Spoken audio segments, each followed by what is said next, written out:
அண்மை செய்தியை நாம் பார்த்துக் கொண்டிருக்கிறோம். அமைச்சர் KKSSR ராமச்சந்திரன் மீதான வழக்கை தலைமை நீதிபதி அனுமதியின்றி தனி நீதிபதி எப்படி வழக்கை விசாரிக்க முடியும் என்று உச்சநீதிமன்றம் உயர்நீதிமன்றத்திற்கு கேள்வி எழுப்பியிருக்கிறது. அதனை நாம் அண்மை செய்தியாக பார்த்துக் கொண்டிருக்கிறோம். இது குறித்த கூடுதல் விவரங்களை செய்தியாளர் கிருஷ்ணமூர்த்தி வழங்க நாம் கேட்கலாம். வணக்கம் கிருஷ்ணமூர்த்தி, இந்த வழக்கு தொடர்பான கூடுதல் விவரங்கள் சொல்லுங்கள். வணக்கம். முடித்து வைக்கப்பட்ட சொத்து குவிப்பு வழக்கை தாமாக முன்வந்து விசாரணைக்கு எடுத்த சென்னை உயர்நீதிமன்ற உத்தரவுக்கு எதிராக அமைச்சர் KKSR ராமச்சந்திரன் தொடர்ந்த மேல்முறையீட்டு மனு உச்சநீதிமன்ற நீதிபதி ரிஷிகேஷ் ராய் தலைமையிலான அமர்வில் இன்று விசாரணைக்காக எடுத்துக் கொள்ளப்பட்டது.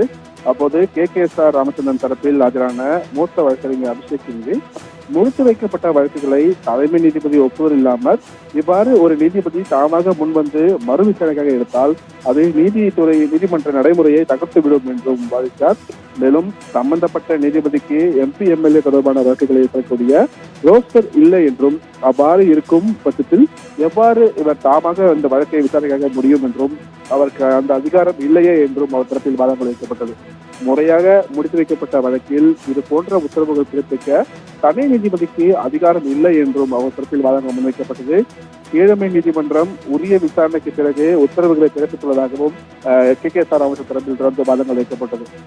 அப்போது நீதிபதிகள் இந்த வழக்கை தாமாக முன்வந்து விசாரணைக்கு எடுத்த போது உயர்நீதிமன்ற தலைமை நீதிபதி ஒப்புதல் பெறப்பட்டதா என்பது தொடர்பான அறிக்கையை வரும் திங்கட்கிழமைக்குள் தாக்கல் செய்ய வேண்டும். உயர்நீதிமன்ற பதிவாளருக்கு உச்சநீதிமன்ற தரப்பில் இந்த உத்தரவானது பிறப்பிக்கப்படுகிறது.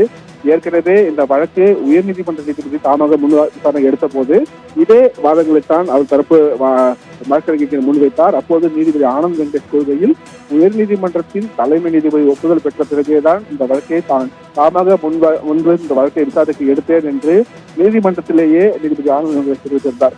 இப்போது இந்த வாதங்களையே தொடர்ந்து இப்போ உச்சநீதிமன்றத்தில் அவர்கள் தரப்பு வைத்ததை அடுத்து உயர்நீதிமன்ற பதிவாளருக்கு உச்சநீதிமன்ற தரப்பில் இந்த உத்தரவானது பிறப்பிக்கப்பட்டிருக்கிறது. அதாவது இந்த தாமாக முன் இந்த வழக்கை உயர்நீதிமன்ற தலைமை நீதிபதி ஒப்புதல் பெற்று இந்த வழக்கை அவர் எடுத்தாரா என்பதை அறிக்கையாக தாக்கல் செய்ய சென்னை உச்சநீதிமன்ற நீதிபதிகள் இந்த உத்தரவை பிறப்பித்திருக்கிறார்கள். அருணேஷ்,